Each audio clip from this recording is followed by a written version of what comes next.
Yes. Good evening, everyone. Welcome to the January 26, 2016 meeting of the Finance and Warrant Commission. I'm Mary Ann LeBlanc. We do not have a flag here, so no pledge of allegiance tonight. Westcat is here. George is here from Westcat, and we grant Westcat permission to grant the meeting, tape the meeting tonight, excuse me. George wanted me to remind folks to please turn off your cell phones if they're on, put them on silent, and also if you're speaking, including members of FinCom, please keep your voices up so that they will be recorded. So with that, tonight we are hearing from the annual town meeting warrant article sponsors, and we would first like to welcome Ari Casarino, who is a petition, has a petition article for us. Welcome, Mr. Casarino. Thank you. Should I sit down? Oh, please. Make yourself comfortable. There's a microphone. If you need it.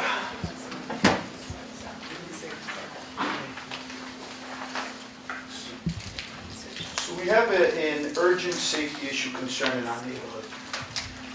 Due to recent events, the safe access to and from town, this library, police station, athletic fields, community events, parades, and more, has been taken away from the residents of Dover Terrace and the surrounding neighborhoods by a big fence that's been installed.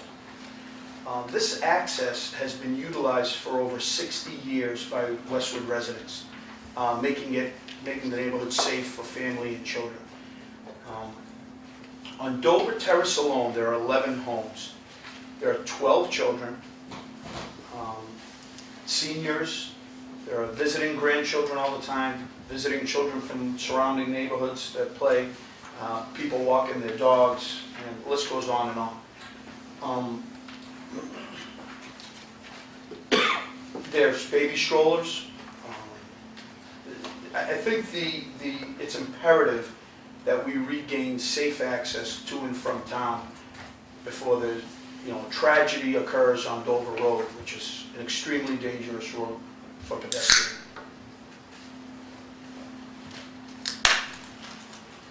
So what is it that you're looking for in your article?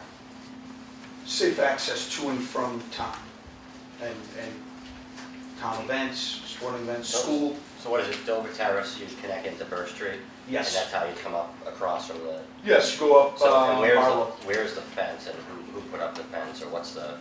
The fence is blocking the access that's been used for over 60 years. What, from Dover Terrace to Birch Street?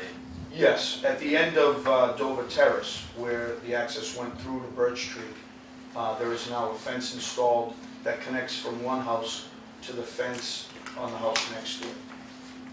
So you can't go through. So what was it, people were cutting through people's yards, and was that... Well, I believe that was the way people got through to, Birch Street? yeah, it's on the map, it's listed as Dover Terrace Extension.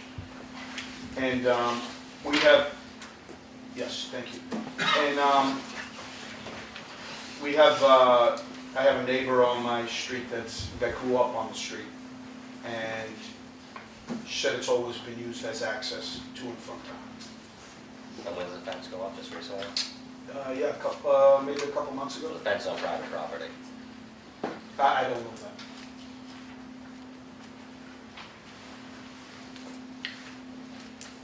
Questions from FinCom? So what has it been, a pathway? Yes, do you have a copy of this I map? do. If you look on the map, so Dover Terrace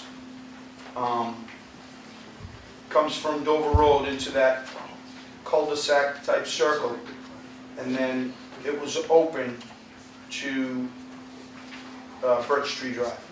But was it open as a roadway or open over people's yards? I would have to refer, I've been there for 4 years. There are people that have been there for over 30 years. I believe that it was a roadway at one time. I know that on the maps, it shows it as a road. Even up until now, it shows it as a road on the maps. Again, I've had numerous residents in the area tell me that it's been used as a path or a road. It hasn't been used, I don't know if it's been used as a drivable road. It is 40 feet wide though. Is the person who owns the property here? I don't think so. Are they aware of the article? I don't know. And the eminent domain is to take possession of this private property. I guess that's what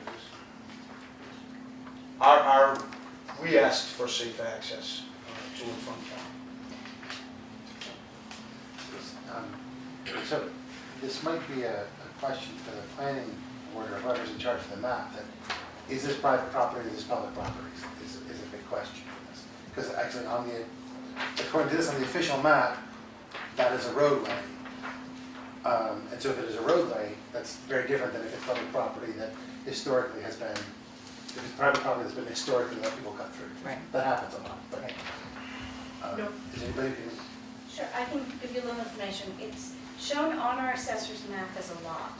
It's a lot that is in the shape of a connection between the two streets. It's been owned by the current owner for a matter of months. It was owned for several years prior to that by the previous owner. And it was originally sold from the developer to an owner before that in 1990. So the developer, Ira Barlow, created the Barlow Lane Birch Tree subdivision. I think it was back in the early 50s. And reserved this parcel in case he developed the adjacent land, which was eventually developed as Dover Terrace. I think his hope was to connect those two. He didn't develop Dover Terrace, it was developed by a different party, and the connection was never made. That lot was never turned over to the town, it was never accepted as a public street, but my understanding is that it was used prior to 1990 while Ira Barlow owned it, and since then, for the subsequent two owners, people did walk through from Dover Terrace to Birch Tree, and there was no objection raised. They were permitted to do that.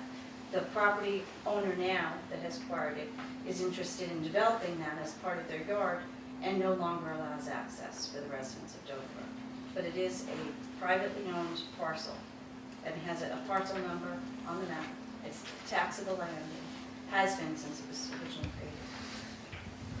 Have there been any other remedies attempted to resolve this? Maybe you don't know, maybe Maura knows. Have there been any other remedies except for, less than eminent domain? I know that it's my understanding that the residents of Dover Terrace asked for permission from the current owner, and the current owner did not want to grant that permission.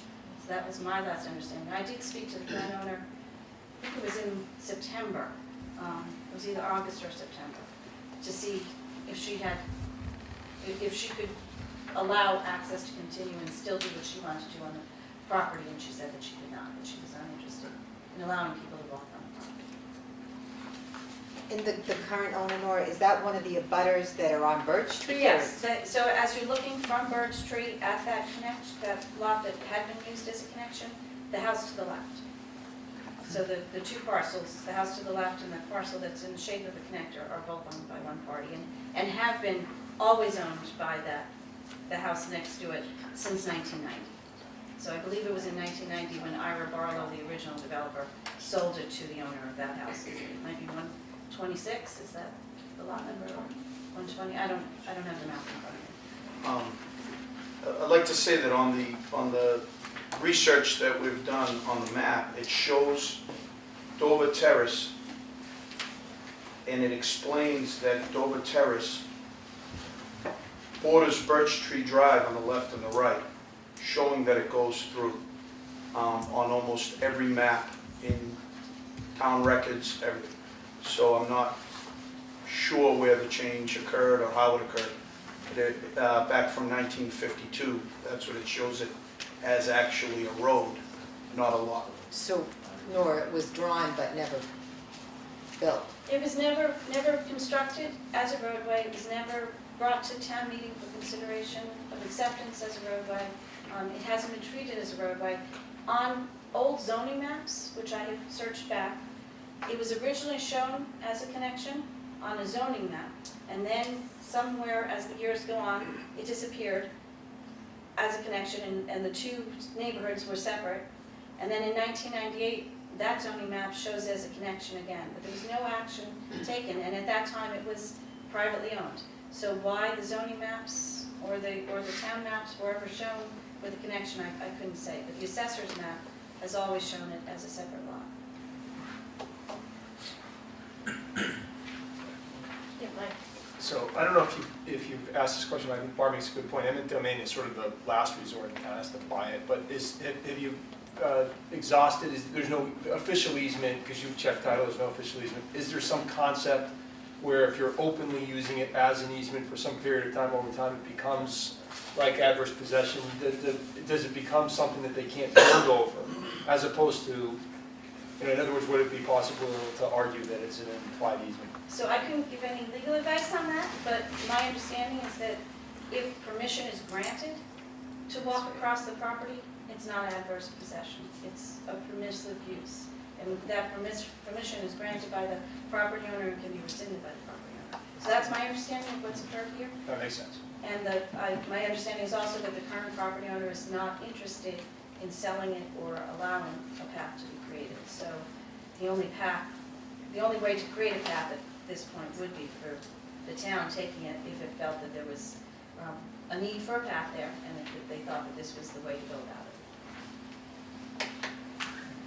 Steve Owen, our planning board. So I have a slightly different take on this. It's very clear that in 1952, when the subdivision was created, this was a right-of-way. And again, I'm not an attorney, but a right-of-way, grants rights to the people that live along that right-of-way, and it's plainly marked Dover Terrace.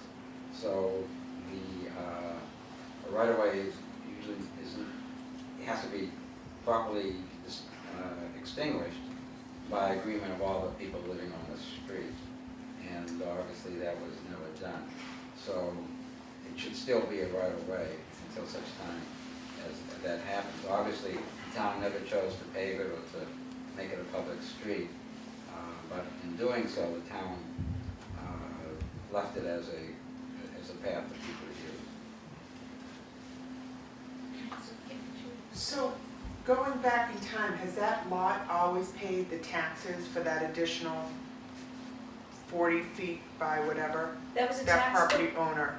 that was a taxable lot paid for individually by the original developer, Ira Barlow, up until 1990. And Okay. then it was transferred to ownership of the house next door and was paid for, taxes were paid on that lot to this day. So the original subdivision plan showed it as a lot. It did not show it as a right-of-way. It showed it as a lot. I believe some of the research I did showed that it was not paid for taxable for years until that, around the 89 or 90. So, and then it was paid for. So I'm not sure where the change occurred, but in everything we've looked at, it's been a right-of-way. And to your comment about eminent domain, as far as exhausting anything else, all the residents of that I've spoken to of Dover Terrace and the surrounding neighborhood aren't interested in anything but a safe access to and from town. Any which way there could be. So it's, So in other words, you don't want to have to walk up Dover Terrace, up Dover Road, and down High Street? well, I'll tell you, walking up Dover Terrace for an adult is dangerous, never mind children. It's, I did it during the tree lighting, and I would never have let my children do that. I recently saw a speeding car pulled over by the police. It's a blind corner, there's no sidewalks. It's a dangerous road, there's no sidewalk from Dover Terrace to High Street. You mean Dover Road? From Dover Terrace to High Street on Dover Dover Road, Road, there are no sidewalks. Okay. And you can't see because of the way it curves. Mr. Oliver? Yeah. So going back to if you look at the 1952 subdivision is clearly a right-of-way because it's marked Dover Road. It doesn't say right-of-way, but it's exactly 40 feet wide, which is the width of a right-of-way. The ends of it are curved for curvature for where one street meets another. Normally, a street would be a straight 90-degree angle. This is curved, indicating that it's a street or a right-of-way. So it was originally created as a right-of-way. But Steve, would you agree that the owner of that right-of-way chose never to develop it as such? Well, it's a right-of-way, it remains a right-of-way. Now, typically, whenever you have a subdivision, the road is owned by the developer, and at some point it becomes a public road or it's turned over to homeowners association or something like that. But, so it's not unusual for the developer to own it. So at some point it was sold, and apparently it looks like they forgot about the fact it was a right-of-way. And like when you buy any land, if you buy land if it contains an easement on it, you have to honor that easement. In this case, it's a right-of-way. I think we're hearing We hear two different, different we have versions. disagreement on this, so I did research it, and I did speak to town council, and it's my understanding that the original developer reserved this land to create a right-of-way if he developed the adjacent land on Dover Terrace. He did not develop that land, he never turned this into a right-of-way. When Birch Street and Barlow were sent to town meeting for acceptance, they excluded this lot. They did not come along with this lot. That was never, town meeting was never asked to accept this strip. That's part of my question. When a right-of-way is created, what's the process and how is it documented? The first step is through a subdivision, where the planning board creates the road as part of the subdivision. And then the second step is having it actually physically developed as a roadway. And once it's completed, then the property owner can ask the town to accept it at town meeting. So none of that happened. So why are you saying that right-of-way was created? That those steps didn't happen? Whenever a subdivision is created, you know, a street listed on the subdivision, that's a right-of-way. That's creating a right-of-way. The subdivision, the act of creating the subdivision with the roadway shown on it. It shows that right here. This is clearly from 1949 plan, 1952, it shows 1949, and it shows actually this as Dover Road. The entire lot, it shows it as Dover Road. If I can present this to whoever, you can look at it. Can I do that?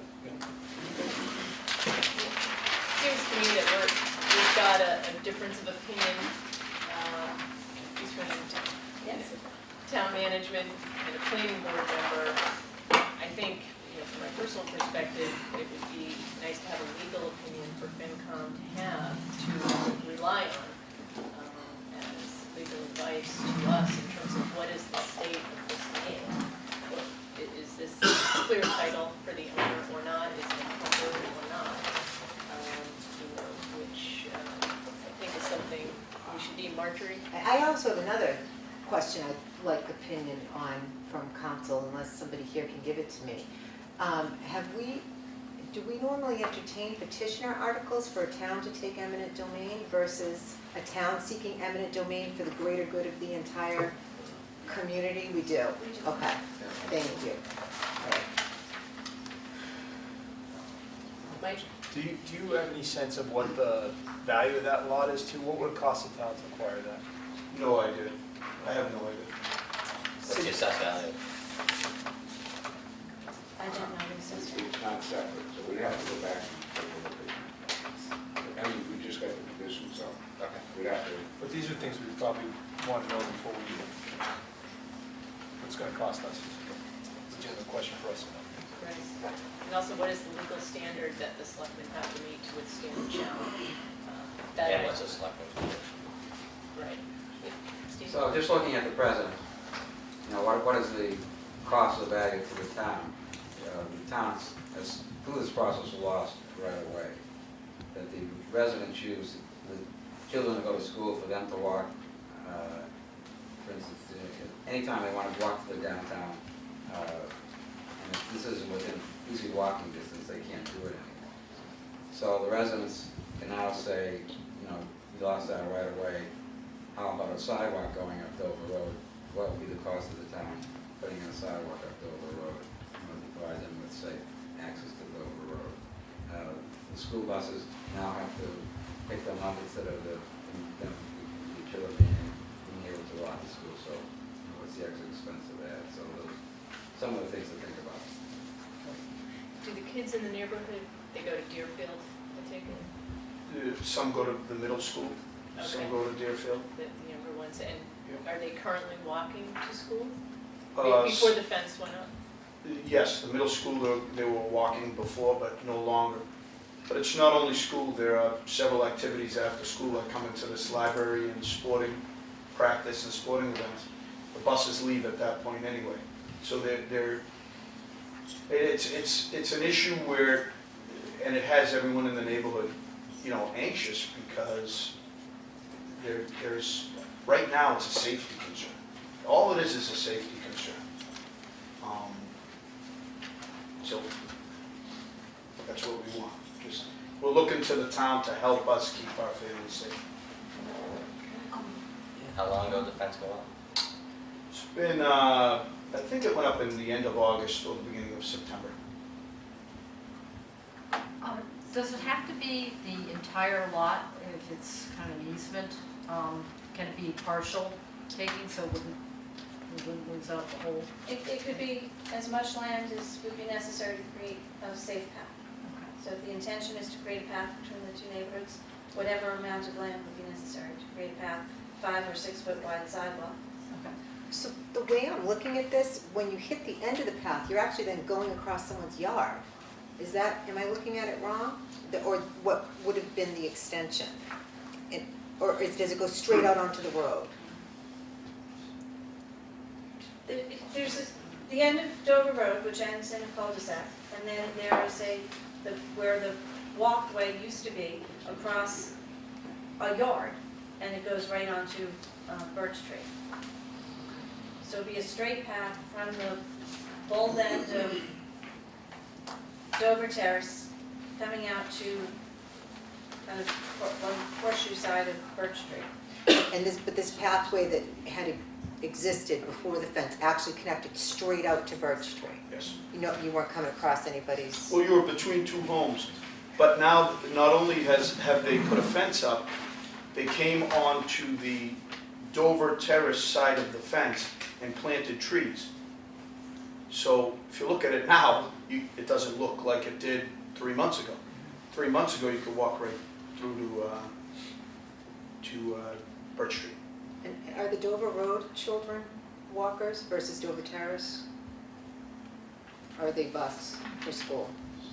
I believe at the elementary school, they're all within a bus range, because they don't have a sidewalk. I think the criteria is you have to be within 1 mile of the school and have a sidewalk. Yes. I may have missed this. Are you asking for just a walk-through easement, or are you looking at the field to let cars go through there? No cars at all. No cars, just No. walking. We're just looking, perfect example, one of our neighbors, he's away for business right now. He has an infant in a baby stroller. Yeah. He ventured out to walk the infant over on Dover Road, turned right around and came back. We need to be able to walk safely. The children, people that are walking their infants, people that are coming back from school, without, worrying about being hit by a car, quite frankly. So you're looking for some kind of safe path, Absolutely. not something you drive. Is there a sidewalk on Birch Tree Drive and on Barlow? Yes. Yes. I'm not sure on Birch Tree Drive so much, I believe. I'm not sure if there is, but on Barlow there is. But Birch Tree Drive, as you can see, is a circle. It's an extremely quiet road. Dover Road, everybody here knows what Dover Road is. How many homes are on Dover Terrace? 11. Mike? Has the owner submitted any plans to build anything there or develop that in any way? I don't know if she submitted plans, but she told me that she wanted to put a swimming pool on that lot. Yes, sir. Dave Atkins. I'm the chairman of the Pedestrian Bike Safety Committee. And I wanted to just observe that we had residents from both Dover Terrace and the actual owners of the property came to different meetings, unfortunately, so we didn't get a chance for everyone to be at the same meeting and talk about this. But I'm sure that this would become a big discussion at that point. But and we asked the town to look into the ownership of this piece of land here, and so that was what town council looked into, whether the town had ever owned it. And no, as Nora, everything Nora was saying is what we heard about that. And I would just say that the residents, the owners of that property, they were very concerned about liability and just their desire to build that swimming pool and all. So it was kind of, they would have a lot of things to say about their concerns. And for them, it was new to all of this. So they came into this, they did not know the history of this. It's unfortunate that, everybody couldn't work something out. But a sidewalk on Dover Road would be a great help to this whole thing, because that's the issue. You can't walk up Dover Road to get to High Street. It's much, much safer to be able to cut through people's yards, but it is private property. So we reached the same impasse in terms of, trying to sort out a solution here. And so that's where we are now. It's either it be private lawsuits or this route, which we didn't know about. So. Thank you. Any other questions from FinCom? I don't see any, sir. Thank you very much. Okay. And we'll see Thank you back very much for having me. We'll see you back for our public hearing. Thank you. Thank you. Thank you. Okay, with that, we had on the agenda articles from the town clerk, Dottie Powers. Those have been withdrawn for further due diligence, and it's anticipated that we'll see those for the fall town meeting. So we will not hear from the town clerk tonight. Abby McCabe and Chris Papp are here from the planning board. Welcome.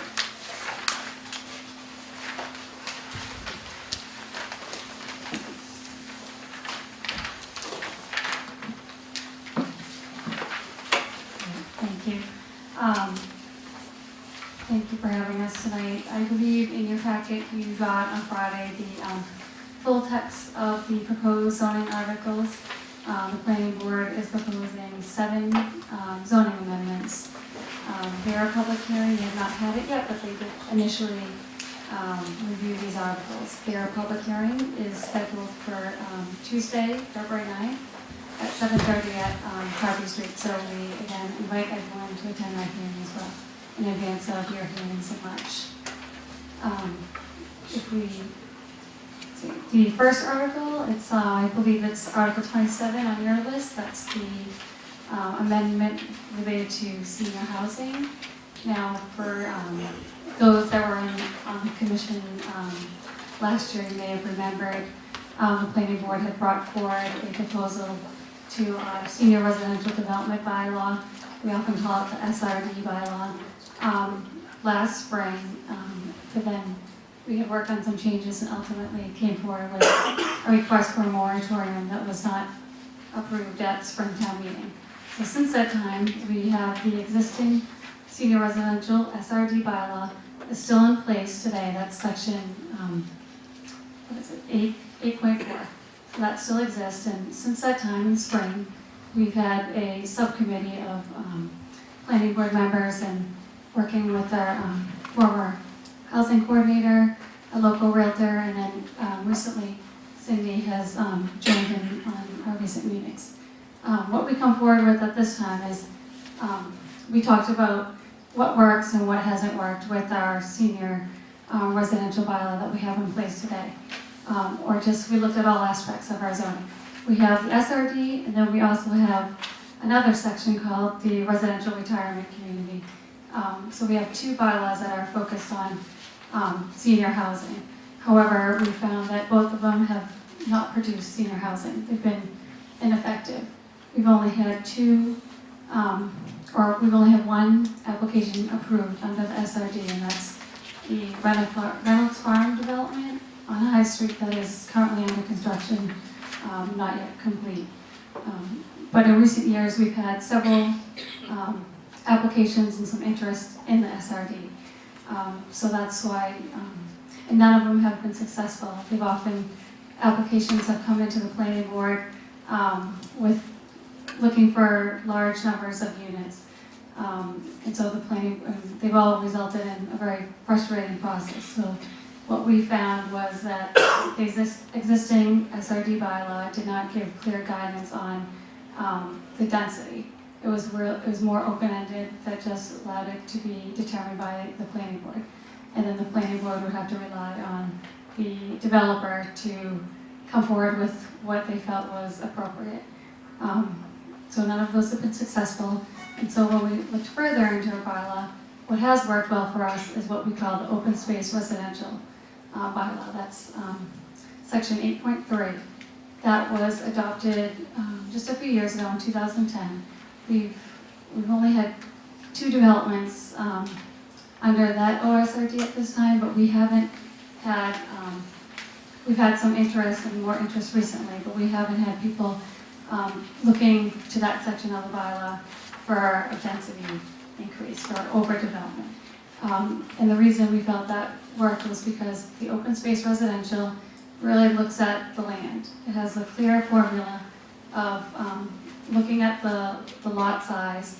It also helps applicants determine the number of proposed lots and dwelling units that can be allowed, because it takes out 100% of the wetlands, takes out the infrastructure, and is based on the underlying zoning district, the minimum lot size. The open space residential zone only applies to our base zoning residential zoning districts that are our 3 largest zones, actually. It's the 3 with the 3 largest minimum lot sizes. So that's the SRE, SRC, and the SRA. So it's all over an acre, pretty much almost an acre minimum lot size zone. So the OSRD has this clear formula where you look at the minimum lot size, you remove the undevelopable land, because the intent is to preserve the environment, protect the environment. Also, there's permanent protection for open space. So we've had the Morgan Farm subdivision, which is mostly completed, not complete, off of Dover Road. That was one application that we've had under the OSRD, the open space development. And then just recently, right before the holidays, the planning board approved a 3-lot of single-family houses off of Far Beach Road under the open space residential development that we felt was successful, because they really carefully looked at the land, preserved open space, and had less impervious surface. So what we're proposing in this amendment now is really to integrate the senior housing into the age-restricted housing into this open space residential bylaw, by allowing age-restricted housing to be developed by special permit under this open space bylaw, by giving them a density bonus. Applicants would look at the land, look at the overall lot size, remove the wetlands, and then they would get a density bonus of 3 times what would be allowed by right under the open space residential bylaw. For example, we've had, it was at least a year ago, or a year ago at this time, we did have a proposal for senior housing at 215 High Street that was almost 9 acres, between 8.5 and 9 acres of land. With this amendment, that proposal might come in. We don't know the specifics on the wetlands, but it's likely that with that density bonus, based on the lot size, which is 2 acre zoning there, it would be probably a maximum of 20 units there. So we feel this process would at least offer clear guidance to the developer, prediction of what the maximum would be allowed there, and then also clear guidance for the planning board on what could be allowed and what that land could sustain. So that was the first part of the proposal. The second part is we've also proposed in this article administrative changes to the process and procedures.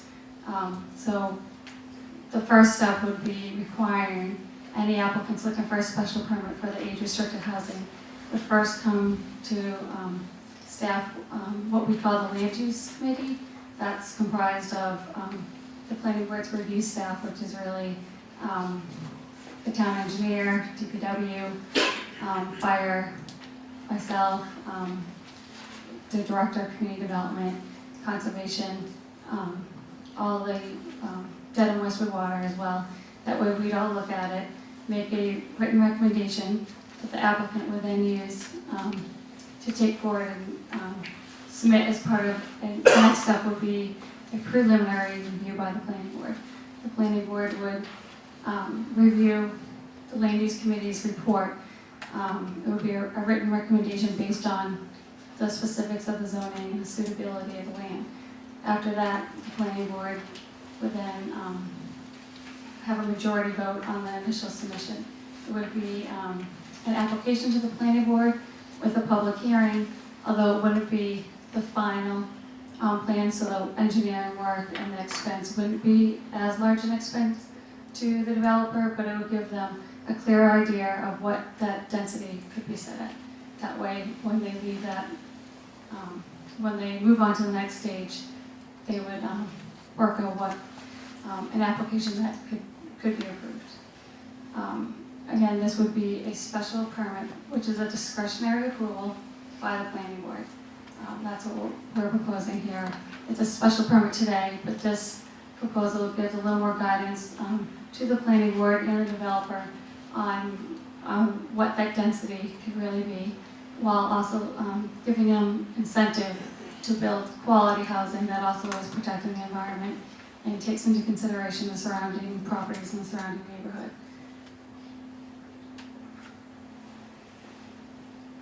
Do you have anything to add?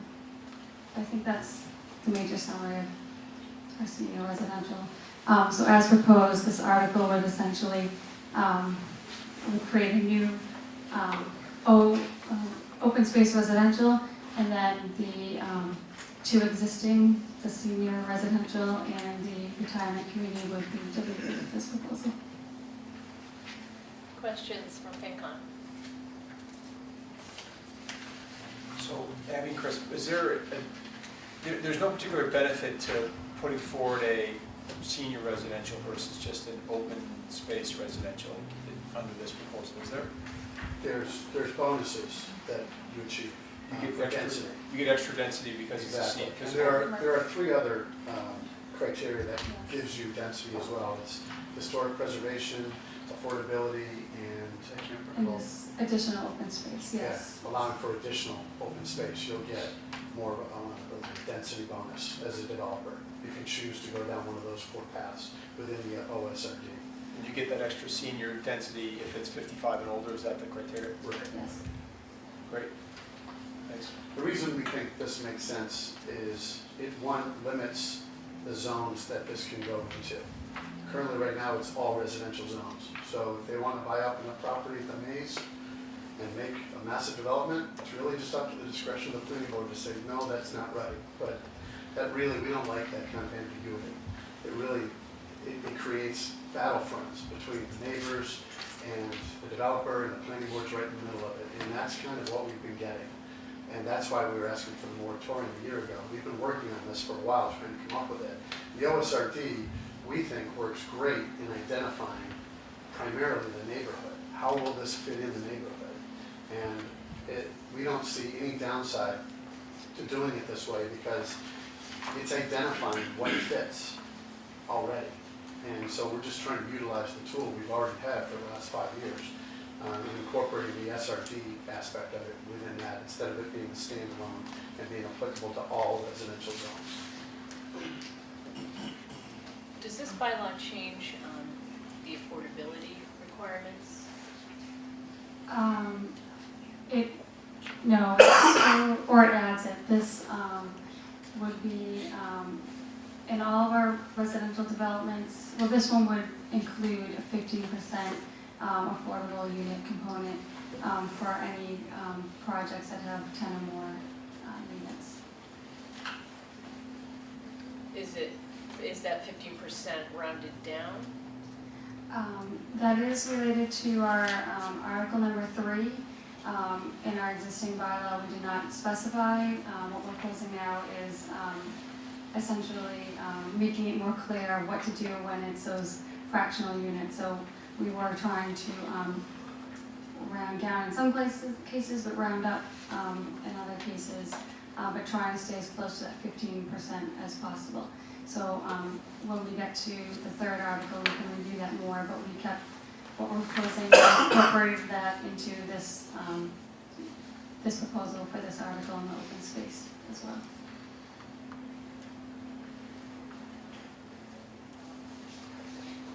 And if I may, just to follow up on that, the affordability requirement piece of this, I'm looking at 8.311, talks about the planning board determining a proposed alternative to be at least equivalent in serving the town's housing needs. How is it anticipated that the planning board would go about determining what the town's housing needs are? Well, we have our, every year we have our standardized housing inventory list that we get, so we do always want to make sure that we're over the 10%, and then we also try to work closely with the housing authority and rely on their input during these applications, especially these special permit applications where there is an affordable component. You brought up the subject of the High Street example. In that example, how would this bylaw have changed things? I assume that the proposal by the developer would have been a more reasonable number to begin with, but it might not have gone forward. Well, it would have been advised initially by the land use committee about proper density for that area instead of coming in at over 60 units. And by the time they packed up and left, they were moving towards that number. And we weren't using these multipliers or anything at the time, but it was a sense of the planning board that we were approaching the right area for the usable available land. So they still would have had to go through the traffic study and those. Oh yeah, all of that still needs to be done. But really what we found was without the guidance, they came in and they used the one multiplier we had and it was 10. So they just saw, we can build that many units in Westwood, let's go. And of course, the residents immediately, the battlefront was drawn and they came to us with not much more than, a cocktail napkin drawing. I mean, it was more than that, I know, but they weren't ready to be shown in front of town. And that will be taken care of much more so with this. So they'll have a better process. idea of their economics. Yeah, it'll be a much more vetted development prospect before they get to the neighborhood. So that's one way that it would change. Right, and we've also added this, the second step after the land use committee is the preliminary review by the planning board. So it wouldn't include all the completely engineered plans, but it would be at, they would have those plans, but not maybe all the fiscal impact report or the drainage reports. But that's when the planning board would have to vote and they would set the density, the maximum density, and that would be by a majority vote. And the recommendation of this proposal is that they can't move on to submit that final application to the planning board until they have that affirmative approval from the planning board. So in that 215 High Street case, I believe, yes, it was over 60 units proposed at first. So if this was in place, they would have had a written denial from the land use committee going into the first planning board meeting, and the planning board would have to, they would deny that, and then they would not be able to go forward with submitting a complete application. Because that is a required component, as proposed, that would be a required component for them to submit the application. I may be missing something, but if the planning board were to deny, is there any right of appeal from that, the developer? In that preliminary hearing, No, I'm sorry, I guess that's when you if get to they've the gone next through the level. application process, Right, and we've issued a denial on the special permit, right, then, suppose they Yes. always have one. Yes, all special permits, they do have a 20-day appeal period. For the preliminary for denial, the planning board would have to state specifically where the zoning requirements are not met. So that would not be approvable. That preliminary, it's not that approval, they wouldn't be able to get any permits or start building and doing construction with that. It just allows them to move forward with submitting the final. But that official preliminary application. approval is not binding Right. for the whole project. Yeah. It's just a guidance to say you're on the right track, but we still have to go through engineering, fiscal analysis, a whole number of things that every development is going to need to go through, a certain size of development. Other questions from FinCom? No, I think we're ready to move on to the next one, thank you. The second article, which is 28 on your article list, this is a proposal related to allowing outdoor seating as an accessory use for other uses other than restaurants. Currently, our zoning bylaw allows outdoor seating for restaurants. By that definition, in our zoning bylaw, restaurants are where meals are prepared and served. However, we don't have anything in our bylaw that addresses outdoor seating for other uses, such as cafes or fast order food locations. So this is proposing that those other commercial uses would still be allowed to have, or could be permitted to have outdoor seating with permission from the, written permission from the building commissioner, provided that there's still an access path, clearance path for people to walk, protection from vehicles such as bollards or some kind of fencing or curb stops, and that they have adequate parking. So the proposal would allow places such as Lambert's or Famous Pizza. This came up recently, we realized they had outdoor seating, but we really had nothing specific in our zoning bylaw that would officially allow them. Questions for FinCom? So are you saying in the past that other businesses have just done it without really applying, and not meeting requirements that you'd like? Yes, and with Lambert's recently, they were in front of us for something else, so we did review it under one of their expansions, and we at least made sure that they had the sidewalk clearance, that they had enough parking, and had them install bollards. So we would want to make sure those protections are in place, but this is intended to try to encourage that use of the space so that they can move forward with their business. Any other questions on that one? Article 3, now this is the one regarding how to calculate the required number of affordable housing units. We have this affordable unit requirement in our residential sections of the bylaw, so that would be in our in our open space section, currently in our senior residential development section, our flexible multiple use overlay district, as well as our University Ave mixed use overlay district. We specify 15% of the total number of units should be affordable.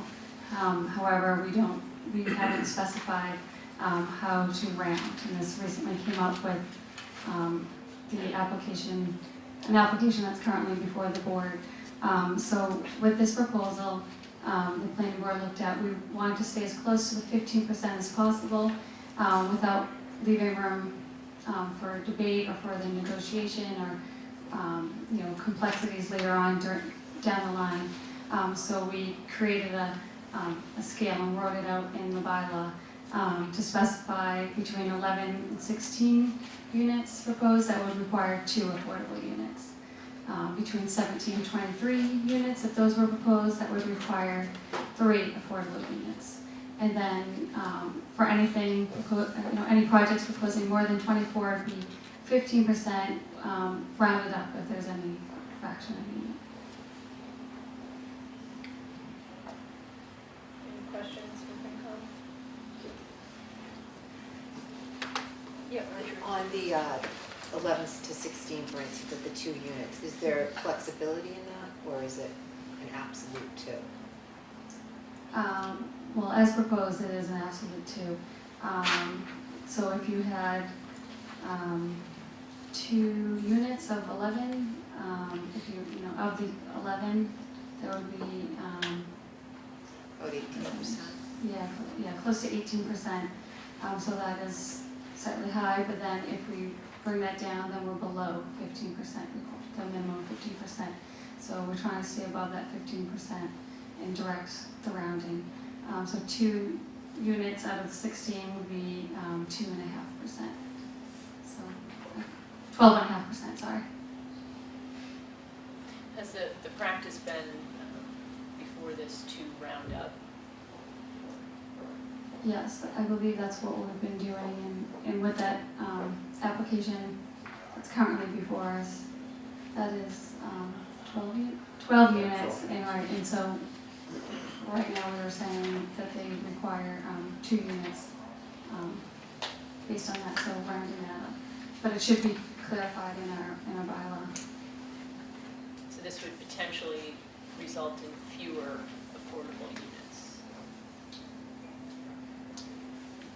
No, this If you're will rounding. fix it. You can't, if you're at a certain number, you can't build half a unit. Right. So the problem is, if it's a by right build, and we're trying to stick to our 50%, and we have no language in there to direct the developer. If they're applying for a special permit, we can condition it accordingly, but if not, we don't have the language in there, and that's what we're trying to do, is avoid the clarity, avoid the confusion, and provide clarity to the builder. If you want to build 13 units, you're going to have to allow two of them to be affordable, instead of 1.4, or whatever the math works out to be. Because if you're not getting 2, then you're not getting the 15%, you're getting whatever that works out to be. If you're not getting the 50%, you're not reaching our stated goal of that percentage. Marjorie? Has there been any thought that, since it's a set number of units in a range, that's going to promote higher density requests, or are we just kind of thinking that people are going to go for the highest density possible anyway? I don't think it will, because I mean, they would have to if they wanted to construct or provide less affordable units, they would have to, I mean, really bring it down, because it is a big range, or, is that? I mean, like, if I was coming to you and perhaps 11 would be more pleasant on the site, but really I could do 16. Am I going to now push for that 16 because I'm set with 2 affordable and that's biting into the profit? I'm just wondering if there's been any discussion with the planning board on that. So I'm going to be pushing for that higher number, even if it's not most suitable for the land, perhaps. It's possible, although I don't think the affordability requirement is the driving factor in these developments. All of these overlay districts are special permits, and you know, the one that's before us now, they do have special permits. It's a discretionary approval, and there is significant material that they have to submit and findings that the board has to make. And they have to, you know, meet setbacks and the dimensional controls. So if the 16 really units couldn't fit, the planning board can bring that down, and that's we've experienced with the application that's currently before the board. They did come in with 16, and that project has been reduced down to the 12 now. But they still have the same number of affordable units that they have to provide. So I don't know if that was I don't believe that was a driving factor in their proposal. They could have done 10 and then not had to provide the affordable unit at all. Paul? I'm sorry, I can't find the part in the bylaws where the numbers are, but it seems that, if I can just simplify it for my own mind by numbers, normally you'd go over and you would round up. And so now you've gone over, you've done the math for people. Yeah. And you said, okay, whatever the rounding is, this is what it's going to be. It might be 16.8%, but it's always gonna be over 15% for everything, which was a normal procedure anyway, but now it's just making it clear for people that you have to be above, it's a minimum of 15%. And whatever it's gonna take to get to 15% or more in the housing unit. Is it, am I thinking about that correctly? Or am I missing something, I'm sorry? Yes, no, that's correct.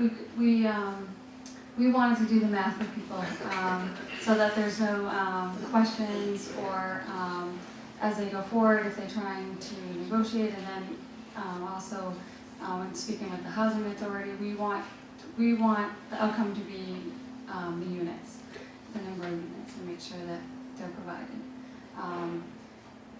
Because I'm not sure if this has happened in the past, but someone could argue that they want to round down or they'll provide some other payment, but we don't always just want just the money because it's a lot to provide a whole new unit. So we'd rather see those units developed and constructed within the project as they come forward. Any other questions? Just a clarification, it's not really 15% or greater though, it's how it fits within the range. Yeah, It could be down less than 12.5. 15%, or it could be greater than 15%. The overall goal for the town is 10%. Yeah. But we're trying to hedge our bet, so to speak. So I just want to make sure it's not 15% or greater always. It's how it fits in the range. Okay, if we're, no, Just add one point, just for clarification, just to make sure everyone understands. Without any description other than saying 15%, the planning board's interpretation and the building commissioner's interpretation of that is that you round up if it's over 0.5 and you round down if it's under 0.5. This range of numbers does just that. 11 units comes out to 1.65, so it would be rounded up to 2. 16 units comes out to 2.4, so it would be rounded down to 2. So for the purpose of the initial draft that will go to a hearing in front of the planning board, we're keeping the status quo, but putting it into a range of numbers that leaves no doubt what it is. The housing authority would like to see the numbers round up all the time. So if it was 2.1, it would be 3 units, and that will be discussed at the public hearing. That's their recommendation. That's not what it does right now. Right now, if it's under 0.5, it rounds down. If it's over 0.5, it rounds up.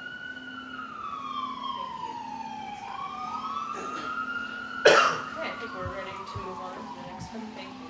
All right, the fourth article is listed as Article 30. This is to allow minor changes and alterations to existing wireless communication facilities to be reviewed administratively. Right now, we have experience with these cell phone companies. They often change out their antennas or make updates. We do in November of last year, 2014, the zoning was changed to allow administrative review for minor projects after the building commissioner reviews it and determines that it's a minor alteration. And this is just going a step further to make it clear that these existing facilities, when there's minor changes that are not substantially visible, that are already existing, already installed, already permitted, can just go through an administrative approval process, which refers to the administrative site plan review, what we call the environmental impact and design review. Questions? No questions. Thank you. Article 5, or Article 31 on your list, this is related to shared parking and joint parking. Currently, our zoning bylaw allows the planning board by special permit to reduce the minimum required number of parking spaces on properties, and then also by special permit grant a waiver, by special permit approve existing buildings to share parking spaces and have those shared and joint spaces to be counted towards the minimum parking requirements. This proposal is really clarifying that section It's keeping the special permit for when an applicant is looking for a reduction of the minimum parking requirements, clarifying the findings, by making it clear that they would have to provide permanent protection in the case of a change of use if that proposal were to change to a different development. And then also allow, instead of by a special permit, a waiver from the planning board to allow for shared parking spaces for existing businesses. For example, properties that have multiple tenants could come to the planning board to share parking spaces that they would review. It also adds some findings that there must be a safe and convenient pedestrian path for these parking spaces to be shared. But that would be, proposal is to have that be done as a waiver from the planning board rather than a special permit. So how does this change what we have now in kind of simple language? I mean, a special permit is higher kind of bar, it's an appealable process. So for joint parking spaces now, we've had applications come to the planning board, and then during the review process, they have been able to work out agreements. But if it wasn't advertised as a special permit to begin with, they have to go and reapply and go through the hearing process. In this case, if during a review, something is worked out between tenants or on shared on properties where it's the same owner, the planning board could just vote to make that waiver rather than having them go back to the whole new application. Any questions? No? I think we're ready for the next one. Thank you. The next one is, this is related to some housekeeping items. We just noticed a wrong section number referenced in the landscaping section of the bylaw. Also, last year at Springtown meeting, the planning board became the special permit granting authority for earth material movement special permits, where it used to be the zoning board. So we have a new bylaw that was adopted last year, but we forgot to change that in the table of uses. So this proposal is correcting that in the table of uses, that it be special permit from the zoning board rather than planning board rather than zoning board. And then lastly, that we've identified right now is the University Ave mixed use overlay district. Just one of the boundary lines just cuts off the back of a property. Although when town meeting adopted a few years ago the master development plan, it ran along the property line along Whitewood Ave. So this proposal is just to correct that error. And then we generally keep this housekeeping item in case anything else comes up that we discover during the public hearing process that could be handled under this article. Great, thank you very much. Okay, Chris, any other questions from FinCom members? Any other comments from residents while Abby and Chris are here on these? No? Okay. Well, thank you very much. Can you have something Sorry, we down? have one more article. Oh, I'm sorry. I apologize. Go ahead. Our last article, the 7th article, is to reduce the minimum project size in the flexible multi-use overlay district 1, which is the University Ave, from 30 acres to 10 acres. And this is because this goes back to, I believe, a takings from the original Westwood station several years ago. The planning board's special counsel is trying to finalize a settlement agreement, and this reduction to the 10 acres is critical in reaching a final agreement. So he's asked us to make that change. And then additionally, we wanted to add a footnote to our table, that minimum project area, just to further define that as to be lots that are, a minimum project area can contain lots that are contiguous, so that they're adjacent to each other and separated by a street would also be included in the minimum project area. Questions? Yeah, Jim? What's the background of the settlement that you referred to? I can give you a little more information on that. There's been an ongoing lawsuit involving a taking that the town did as part of the Westwood Station project, and Dan Bailey's been working to settle that case, and there have been discussions for several years now. You may recall that this article was before the FinCom, I believe, a year and a half ago. It was withdrawn because the settlement agreement was not signed.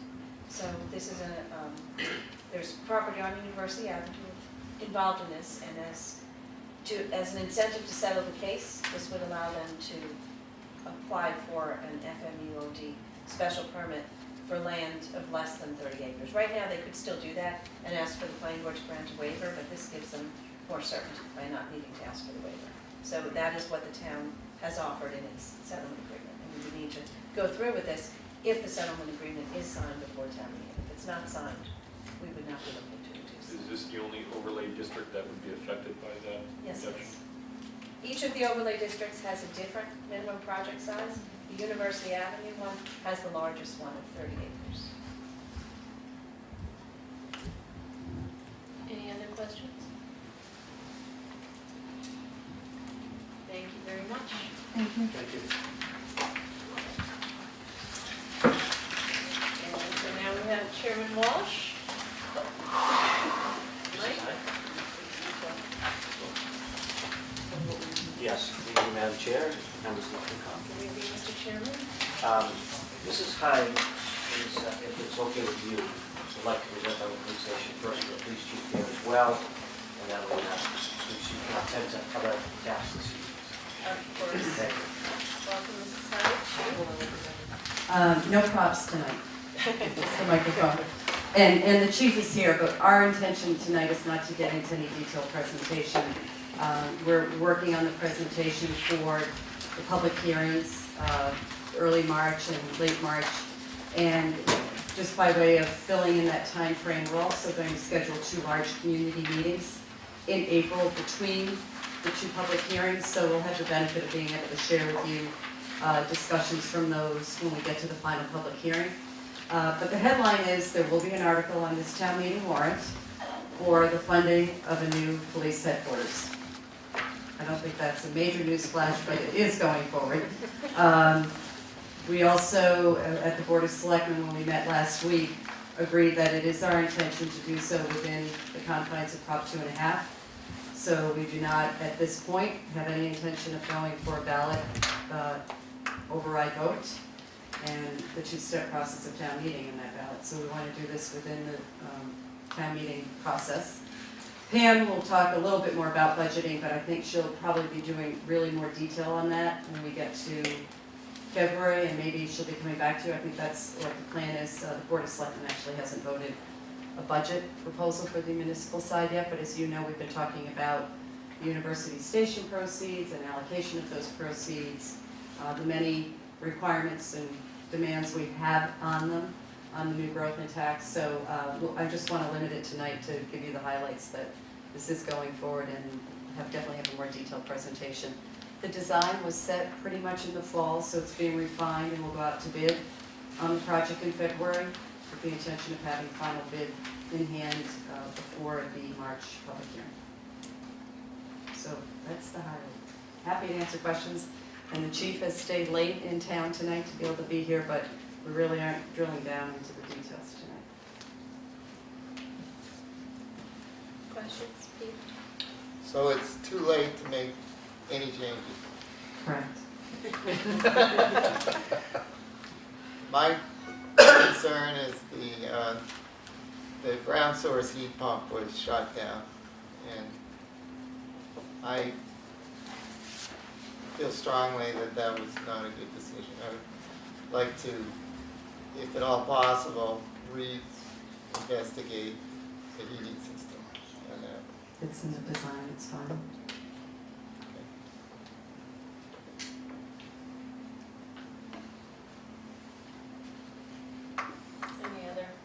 questions? Nancy or the chief at this point? Thank you. I don't know if I really need this, but I'll just keep it close anyway. It's good for the Yes, for television, viewing public. yes. All right, thank you very much. So moving along, and I realize it's probably a little bit later than you thought this meeting would go, but that's okay.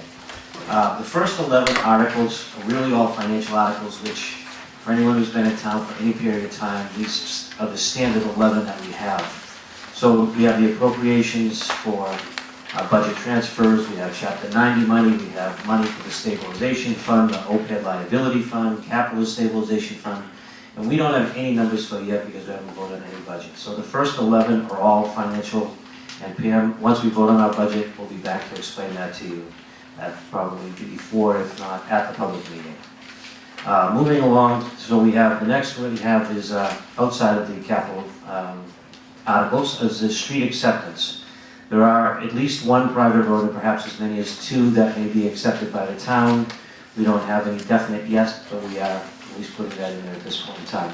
One that comes to mind might be Blue Hill Drive, which was owned by the state, now turning over to the town. Road improvements we have some road improvements that would be from state funds, usually Chapter 90 money, etc. Am I going too fast? And if I am, if you want to ask a question, just raise your hand in the meantime, okay? Next, we have the local option hotel tax. Right now in town, we have 4%. The state allows us to go to 6%. We only have one hotel in town right now that will be affected, and we have another one we expect has just put in an application to the planning board. We feel that at this point in time, it would probably be a good idea to adopt it. And just so you know, all the surrounding towns have 6%. So I don't think they're choosing Westwood because we have a 4%. We have the land taking by eminent domain. This is not the article that you had before. We don't know if this article will be necessary, but we are reserving it at this point in time for another piece of property. Then we have what would be very nice, appropriate free cash to specifically reduce tax rates. We do not have any numbers for you yet, but we're actually going to put an article before the town that says if you vote on this, then your taxes will unfortunately not go up as high as they could. People always assume that when you vote a tax break, that your taxes are going down. No, they're just not going up as high. So we will actually put an article before the town that says you can vote for this to reduce your taxes. We don't have any numbers yet. We don't know what that number is because we haven't voted on the budget. Next, we also have the Home Rule Appropriation Fund to aids for the elderly and trust fund for relief. We need the town to vote this at town meeting. Then we would have to go to a Home Rule petition with the State House. So even if we voted at a town meeting, it's not really going to do much for seniors this year. But at least it would be a start. And I will tell you, which is not in anything, that I know that at least 20 articles have been filed at the State House for the state to reduce taxes for seniors. And just in this budget alone, or this bill session alone, of which none have come out yet. So we would be filing a home rule petition to try to do that. The next one, which is kind of my favorite, is Gay Street Route 109.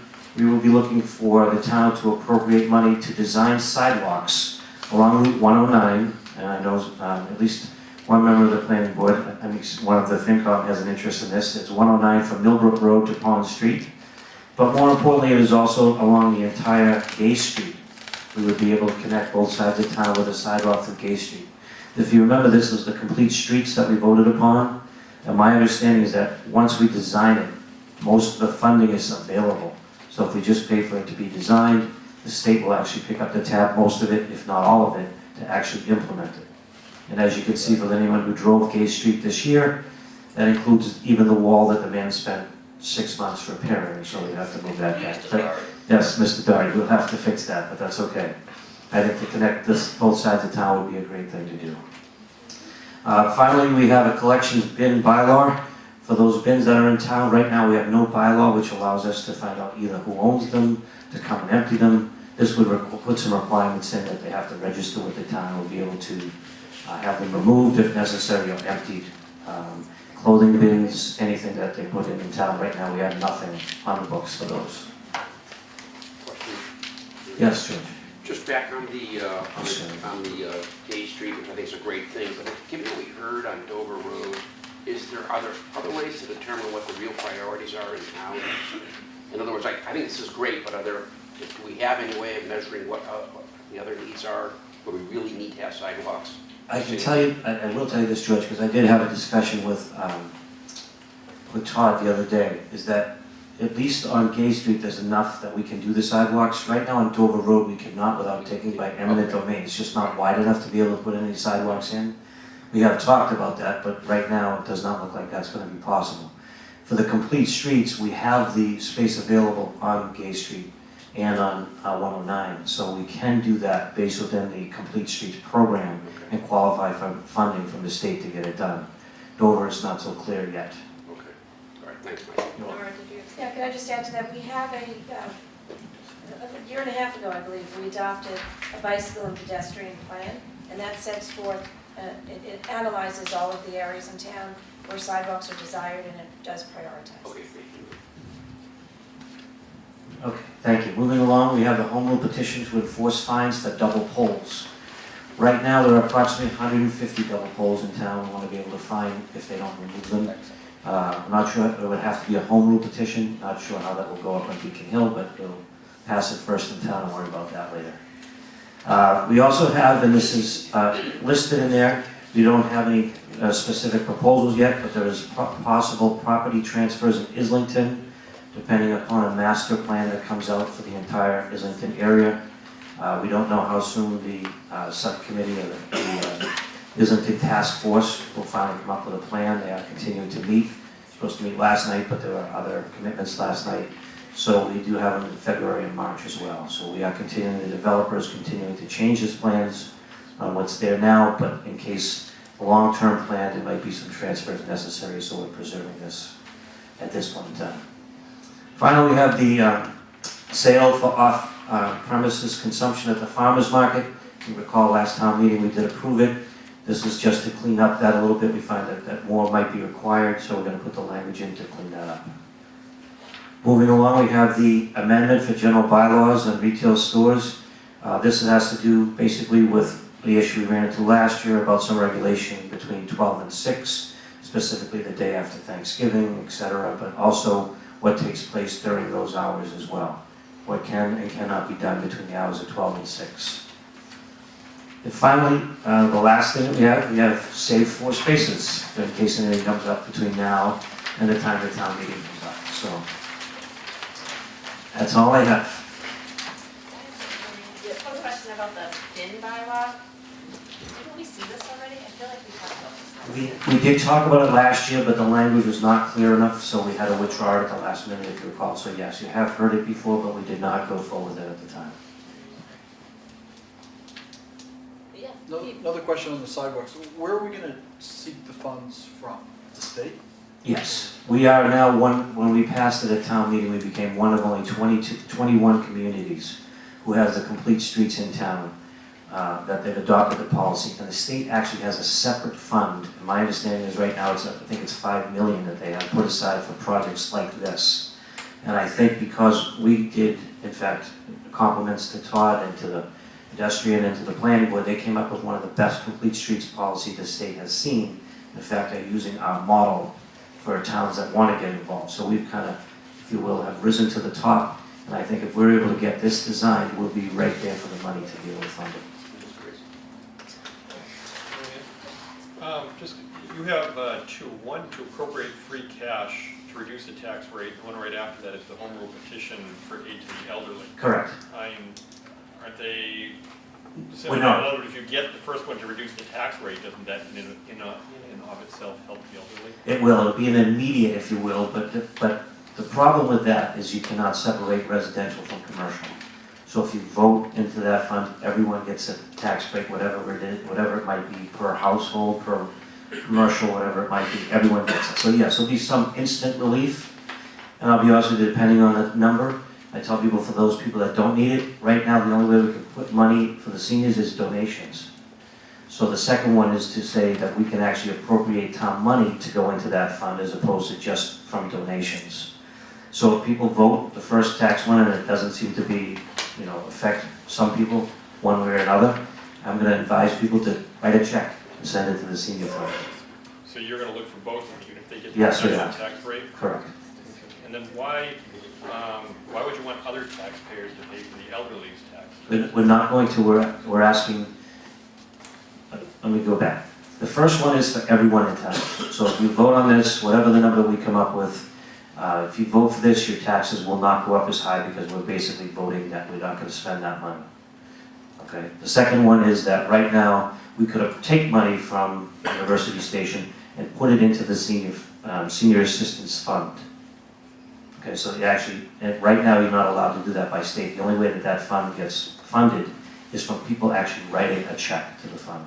Would that be taking it from University Station, putting it to the elderly fund versus putting it to police, fire, or education? That's right, and that's why people get to decide. But as you recall from last town meeting, people were asking why we weren't voting ourselves a tax relief. So we're now going to give them the opportunity. Any other questions for Mike? I don't see any. Thank you very much. Thank you. See you in March. All right. We are on schedule. I don't really have much by way of an update. Our next meeting is February 9th. I don't know if people would like to have a discussion to follow up on the meeting we had a couple Saturdays ago. It's not quite 9 o'clock. The long range subcommittee is going to be continuing its work. But I just wanted to give folks the opportunity to raise any issues they wanted to discuss at this point. Anyone wants to? No? Okay. Well, with that, public and press, excuse me. Captain McManus, 51 Millbrook Road. Nancy had said we were going to hear from Pam on the funding. No, not tonight. Not tonight? No? Stay tuned then? Is that it? As long as I know to stay tuned. Just read it. Thank you. Just can't stay awake. Always good to see you. Good to see you too. Anything else from the public or press? I see no affirmative responses. Is there a motion to adjourn? Second, all in favor? Aye. Thanks, everybody.